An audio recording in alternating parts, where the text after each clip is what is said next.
Hello, everybody, and welcome to the second set of Edition 1 for Wrestling Republic, sold separately, and this is Sold Separately, a wrestling collectibles podcast. In this set, Clark Taylor and Anthony Ricciardi are going to talk about the new series with the new company, Powertown Wrestling. Powertown Wrestling is a new line of originally collectible wrestling action figures comprised of legends of the sport from the past 8 decades. If you missed the first set of this edition, Clark and Anthony talk in depth of the Elite Top Picks 2023 Wave 3 and Elite 99 for WWE, along with my apologies surrounding the untimely arrival of this edition of the podcast, the debut edition. Anyway, I will let the guys take you to Powertown Wrestling. We're cranking here, about to hit the first hour in Sold Separately history. Ooh, Wanted to shout out everybody, top of the hour. Okay. Now We're cruising in a little early.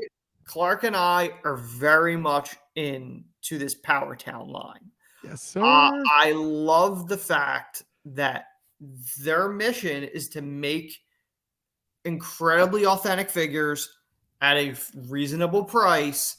And it's geared towards collectors. This is not made for kids. This is not made to be playing in wrestling rings. This is for collectors. Tell you what, I want to bust mine open though and play with this them. I'm is just saying, these are that good. This is of the line.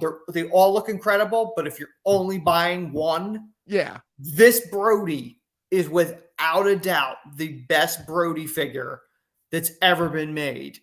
The likeness, the scars on the head, the chain, they're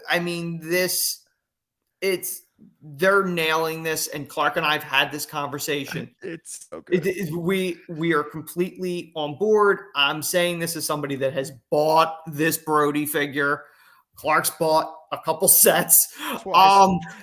So for me, this Brody was one. And I know it may come up later, but I'm going to say it now. I'm very excited. They're saying they're making other ones. They said they have a lot of people signed. The one person, I said to Clark, I really wish he was in this line, but they said in an interview that he's coming. They are making Gorgeous George, who has never had a figure. Yes. You look at Ric Flair, who just had a documentary drop today. There's no Ric Flair if there isn't a Gorgeous George first. A lot of people are tied to George, both in wrestling, out of wrestling. Muhammad Ali has referenced him. James Brown referenced him.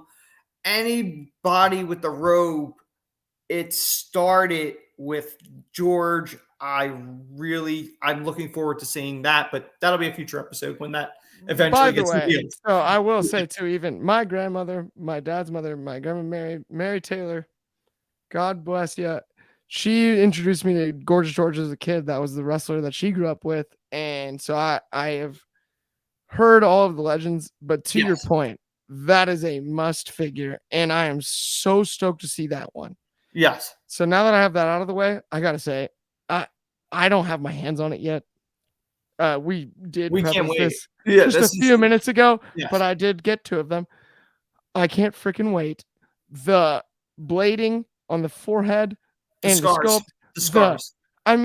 There is middle school Clark is just peeing his pants trying to get home from school to book this match with him and whichever other figure he's been pushing in his figure promotion at that time.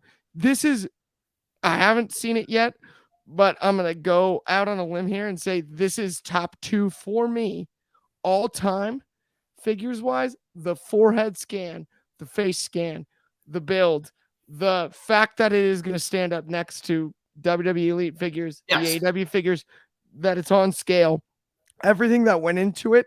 This was the figure of the series that sold me on the whole series. Now I bought the whole series eventually, but this was the figure for me that sold me for sure. And Bruiser Brody is one of my favorites of all time. I love he's a football player. He's from Texas, and all of the Dark Side of the Ring episode, everything that goes into the mythical legend of Bruiser Brody, the tragedy. And I don't want to sound too all of that or whatever, but like the figure just encompasses the Brody vibe that you got. Brody the wrestler. It doesn't do anything on the tragedy that it was, and that's not something that needs to be honored because it was terrible. No. But this is a man that needs to be honored, and this is so cool to me. The way it's done, from the packaging, the belt, the chain, the facial, every single thing about the build down to the striped socks over the boots. Mm-hmm. I don't know if I could ask for anything else out of a Bruiser Brody figure, and I'm seriously stoked out of my mind to see it. It is in person. It is. I'm beside myself on this one. I was not waiting, but that would have been what I would ask for, and they gave it, and they brought the heat. It's so well done. It's amazing. The couple last things that I want to say is, like you mentioned, the packaging. I love what they're doing with the packaging. There's a little bio there, the window. It's tremendous. I think, Zombie Sailor's making a Brody figure, and it's a shame because, if this figure wasn't already announced and shown, that Brody figure does look great, but it can't touch this. One of the things that that Powertown is doing that everybody in the line, if you compare them, Brody is bigger than, let's say, Vern. Like they've made it so well, and they're in proportion with elites and stuff like that. And I think it's safe to say, and again, we have no idea what's going to come out in 23. Right. This will go down as one of, if not the figure of the year in 23 when this thing hits. Oh yes, absolutely. This entire line is easy money. Almost. I think this is the most anticipated wrestling figure series. Leading, I mean, I've personally seen as an adult, right? Yes, I'm 31. As an adult, I've never seen something with this kind of steam, and then the detail they put into it, the exacting, like you said, like you mentioned, the packaging, the blurb, everything that's gone into it. This series is off the charts, but even this one stood out amongst those. Oh no, that's the key. Is now, it was. Right. Now, the key thing is with this, I am not 100% certain if this Brody was originally intended to be in Series 1, because this was announced, correct me if I'm wrong, this was announced after the original Ted DiBiase figure that was supposed to become with Stan Hansen. I do believe that to be the case. He was the one that was flipped in. I'm assuming because of the Mattel thing, there might have been a licensing issue, possibly. I don't know if this Brody was fully intended to be released in Series 1 or if he was supposed to be intended for Series 2. Either way, for me, I am way more interested in this than the Ted DiBiase figure because Brody hasn't had a lot of figures. He had, I think, a couple in Japan. I believe Jax made one, not very detailed. But this, and the fact that they're working with the relatives, they're working with Brody's widow to make this figure, and they're giving legends that have never had figures before, or very little, a proper figure for the first time, and I love that. Clark and I have talked about this. We would love to have the Powertown people on here to interview. Yes, you're welcome on the show anytime, guys. We're huge fans.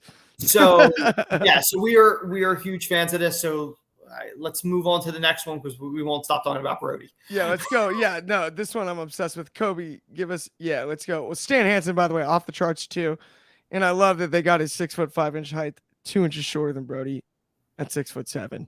Yes, and they nailed it by scale. That to me tickled me. I love that. Let's go next graphic, Cobb. The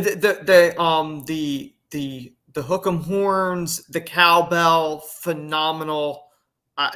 This, and it's a great likeness too. And he's got the matching tag title to go with Brody. So I think they nailed this. Absolutely on Hansen. I loved it, and to go with Brody as the partnership, right? You know the story, right? And so the way that you can pair the two figures, I also think this is as good as anything you can get in the set. And there's a great picture there of him and Brody with the tag belts on the packaging. Yes. Well. No, 100%. That's the key too. Is the packaging is what I'm most blown away by. Oh, the packaging. It's so cool. I'm like, how could you almost unbox that? As much as I want, it's a. By the way, I'm a total open my figures guy. I love the audience. I do have some that are still in boxes, but I am a very much. You gotta open them. You gotta play with the. I know. You gotta open them. But some of them, not all, but some. But they smartly, all the packaging is window box, so you could do either way. In theory, it's not a crime that you can still see the figure, but yes, absolutely. And then okay, go next graphic code.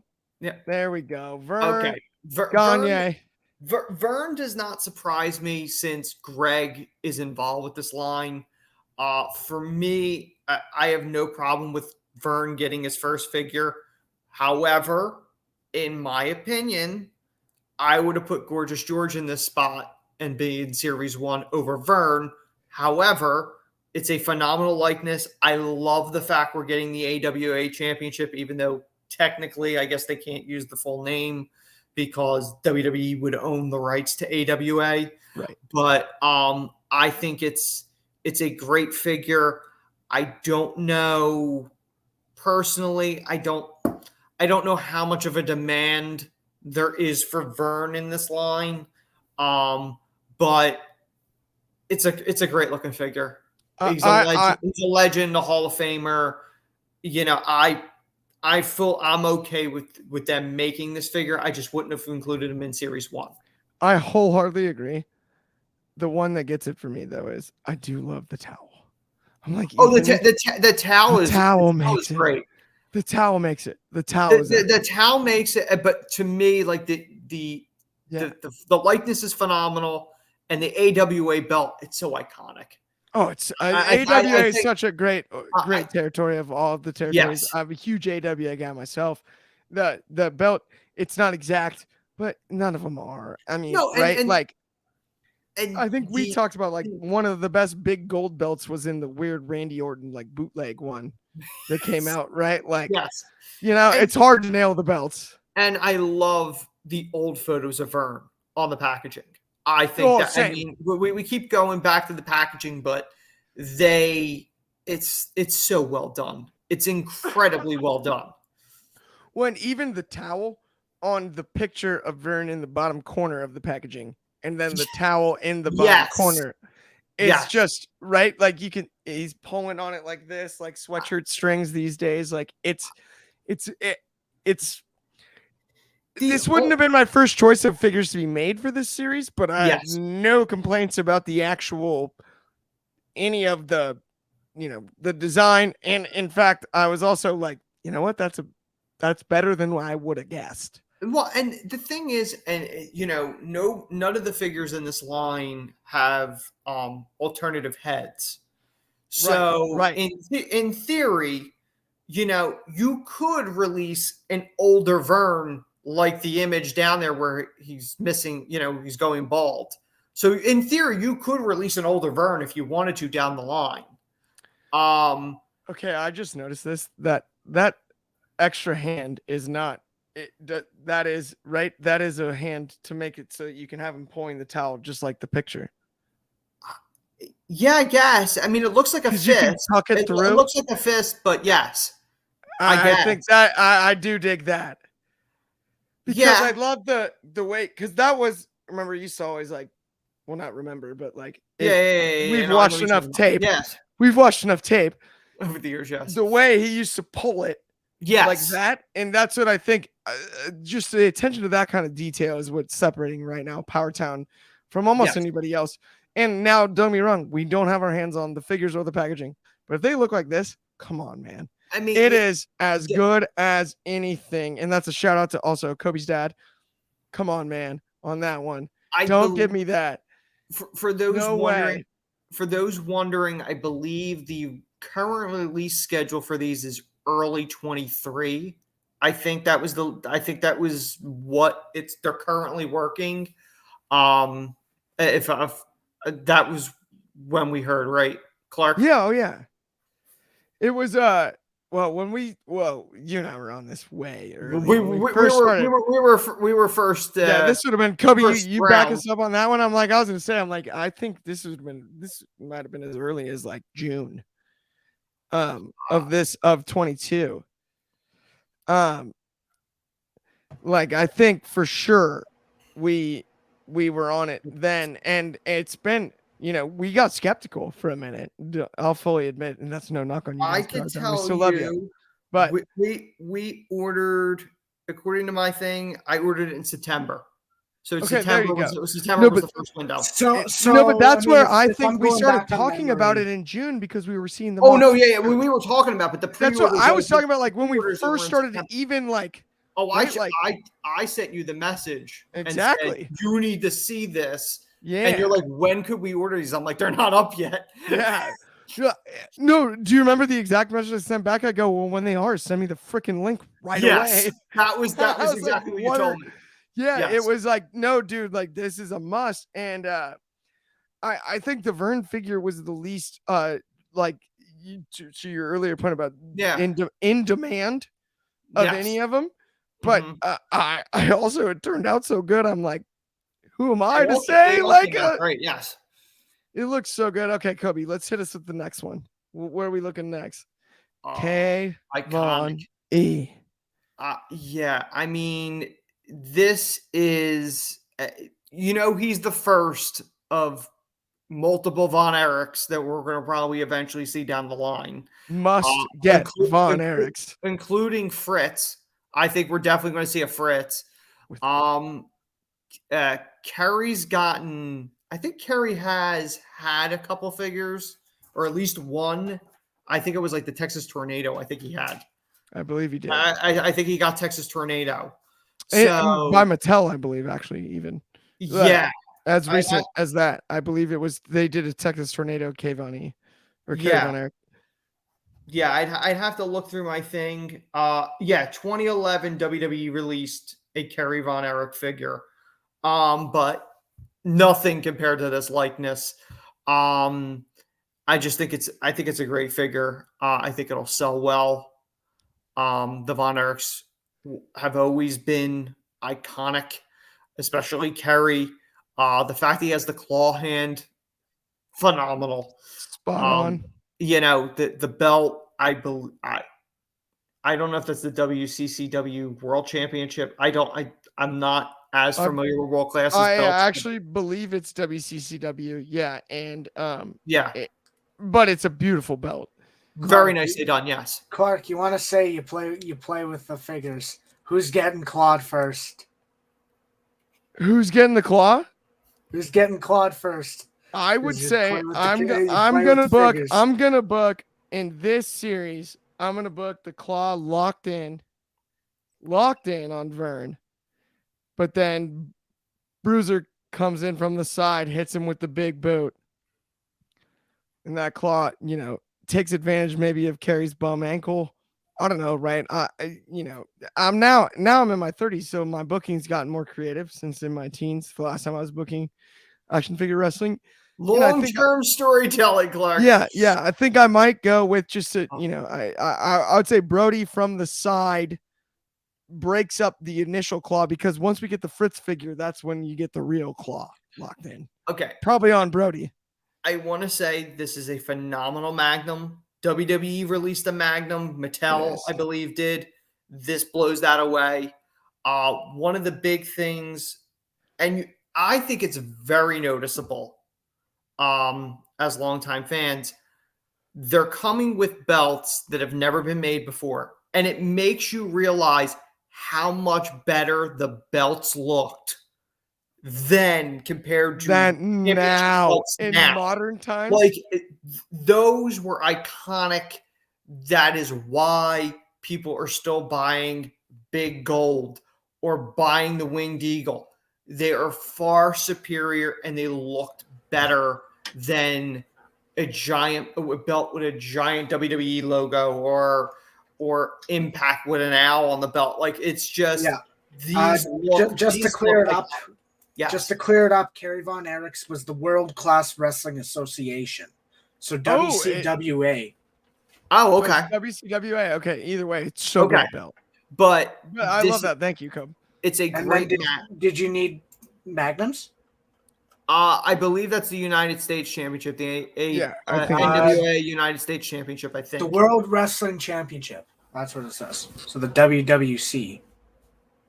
Oh, that is Anthony got the answer right. They can't say that is the that is that's what that is. No, that's what it is. Sense. Yeah. But it's a phenomenal looking figure. Magnum's career was cut short. Absolute legend. I am stunned they've not put him in the WWE Hall of Fame. I don't believe they have. The pointer finger. Correct me if I'm wrong. Makes it for me. Yeah, I mean it's a the great pointer finger hand. T.A. Magnum in the Hall of Fame. I don't believe he is. I don't believe he is, Cope. I don't believe, unless by a tag team or something. I mean, unless he was a legacy inductee, I don't think he's in. But I think it's a great figure. The mustache screams 80s. Tom Selleck, it screams that. No Hall of Fame. Yeah, I didn't think so. The leather jacket, I think, is spot on. The little hang on the side there, I think it's a great figure. And I was gonna even say the one of my favorite things about it is the pose is perfect. Yes. The way he's standing. Yes.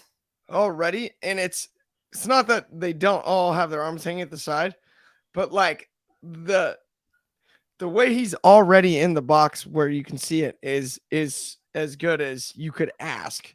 Yeah. And that I think is where this one stands out. Well, and I'm only saying by comparison to the rest of the series, because I'm with you on the Magnum TA historical context type of stuff. But I also think this one is, even compared to Vern, I get why they made Vern, but I think this is the cooler figure in my own eyes, personally. And that's no knock on Vern Gagne or the Gagnes at all. I just this is to me it's a figure that I was like, oh, okay. And yeah, that's where, and even as simple as a detail as the leather strap hanging down on the leather jacket. Mm-hmm. It's something that I was a huge fan of, the stars on the boots. But then again, the finger point hand is the one that really, for me, separates this one. If now outside of Brody, right? We already spoke about how much we feel about the Brody figure. Outside of that one, I do think this is at least in the conversation. And now we haven't seen the one that I think is the second best one, because I think this is the third best one. But I will say I think it's in the conversation for the next best one after Brody. Well, the two last things I want to point out. One, it looks like the knee pads are removable, because the packaging has them. And the one thing I want to point out with the pointing finger is it's got the little tape around the finger. Yeah, the finger's tape, which is a nice little attention to detail. Yeah, the detail is so cool. It's one of the coolest parts. Okay, Cope. Let's see the next puppy in the line. Now, Thez, this was the other one that I pre-ordered, other than Brody, because Thez is such a legend. Never had a figure before.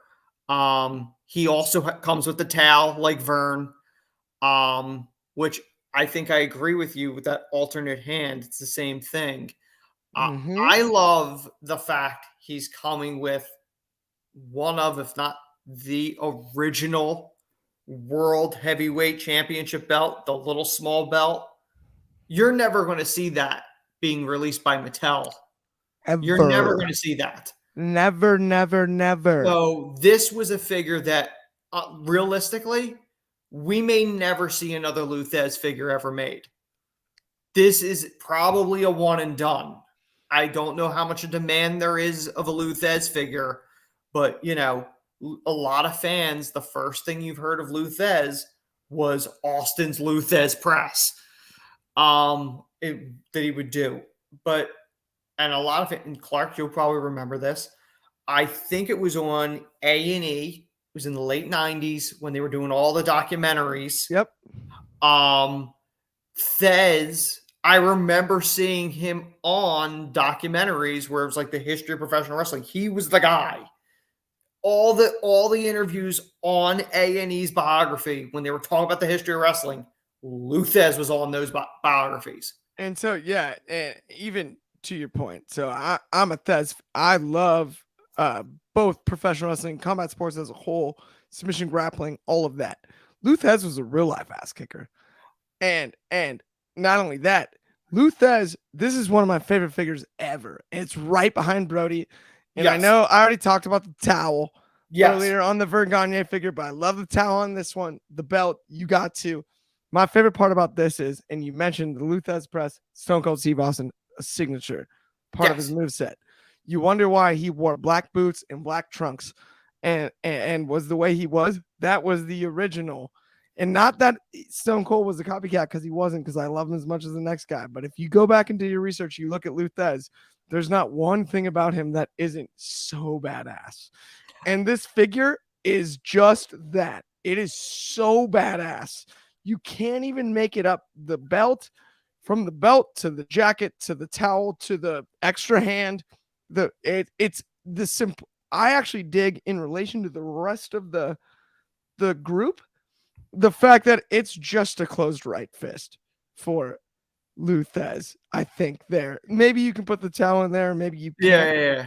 But I think that's the right hand you rain down when he hits the Thez press. If you've ever played 2K22, you probably put that on your, circle button if you're on PS4, your B button if you're on Xbox. But on your My Rise character, I'd imagine you got the Thez press unless you're hitting sling blades all day. I'm just saying that moveset wise, the Thez press still stands up to this day, and I'm just stoked. This is my number 2 in the whole series, right, Anthony? I mean, you look at this. Thez, he started his career in 1932. Yes. He didn't retire until he was 74 in 1990. He held 37 world titles and in multiple Hall of Fames and was an inaugural inductee multiple times. And yet, this is his first figure ever. It's the best part. I mean, they got the little chest hair on him. It's just, this is a phenomenal looking figure. I know we say that with all these, but honestly, but to me, I think we're in agreement on this one.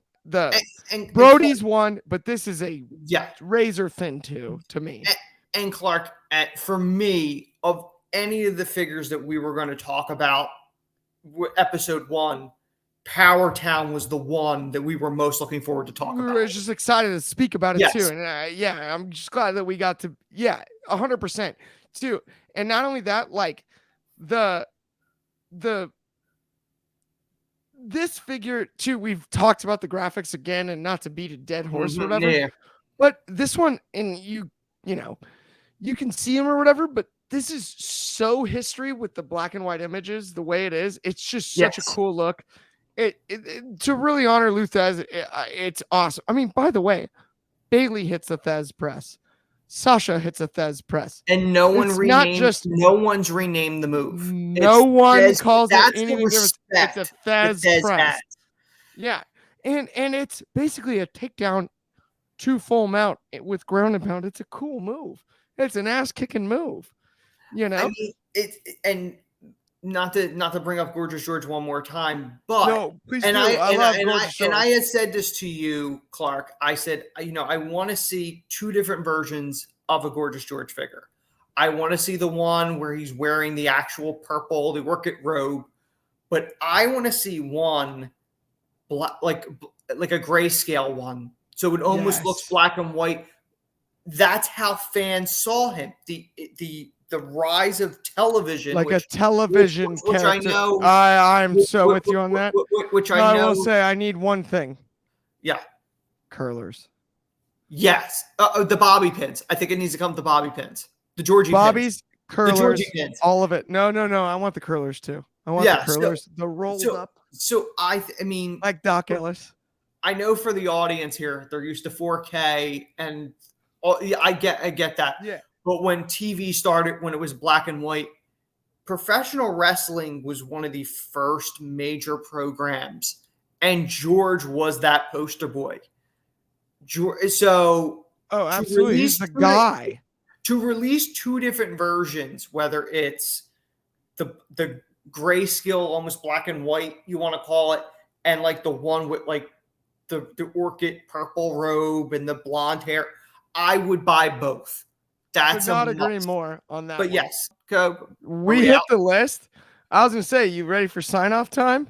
Yeah. So here's the deal: if you haven't by now, and you stuck around this long, and you haven't liked and subscribed yet, just like everybody else on YouTube, I'm gonna tell you to do it. So if you haven't, not only that, if you could just text the link to all your friends and tell them to do it before they even watch it, that would be my ultimate. I would be most stoked about that. But in all seriousness, thanks for hanging with us. We'll be bringing more Sold Separately. We're going to be bringing tons of collectibles, not even just figures. We're going to be talking memorabilia and stuff for episode 1. The most important, the pilot, as they call it on television. And just wanted to say thank you to everybody that stuck around the entire time. And then not only that, there's a few other important things. Monster shout out Kobe Galanzowski for producing. Monster shout out Ben Allison for all he does for us at Wrestling Republic. Gotta shout out Ben A. And then even more important than that, my boy Anthony Ricciardi. This has been in the docket for so long, and we've talked about it, and just stoked to be here. This is gonna be a show that's gonna be really fun. And it was today, of course, as usual, but this first episode is real important to both of us. And I wanted to monster shout out my own co-host before I toss it to him to really send us off and give us the whatever he'd like to say before we go. But I wanted to say thank you for everything Anthony does and the type of year you've had, obviously, Anthony. You can go into whatever you like. But I wanted to give you all love for this. Stoked that we could do this. So, Anthony, I'm going to toss it to you, and then we can send us home whenever you'd like. Yeah, I want to thank everybody for watching. I know it's been a long episode. We weren't really hadn't any idea how long this thing was going to go. Like Clark said, click, subscribe, notification, hit the bell, all that stuff.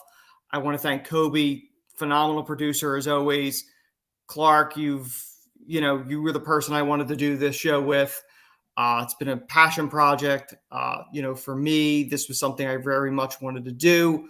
It's been a very rough year for me. This is obviously dedicated to very important people to me. And I just want to thank everybody. We're hoping to do more with this. Don't know how quickly we'll roll around with another episode, but this is something that we're definitely intending to do more of. So I want to thank everybody for watching. And just for some moments, for my co-host, by the way, some moments, just for some words. Yes, this is a long time in making. We are recording this because the Raw or the Christmas Raw is a clip show. So the next episode's coming, the next clip show. Kidding. Just in general, for more wrestling news, rumors, debates, and opinions, make sure to check out WrestlingRepublic.com along with Wrestling Republic on Instagram and on YouTube. Of course, you're seeing this on YouTube. And starting soon, we are going daily broadcasting and you'll see faces like mine, like Clark. Tune into like the Republic Anthony. Daily Broadcast. Anthony, me, Kobe, like he said. Yeah. Yeah, the whole crew. We're locked in. Yeah. So anyway, those are our contractually obligated last lines. Thank you for watching.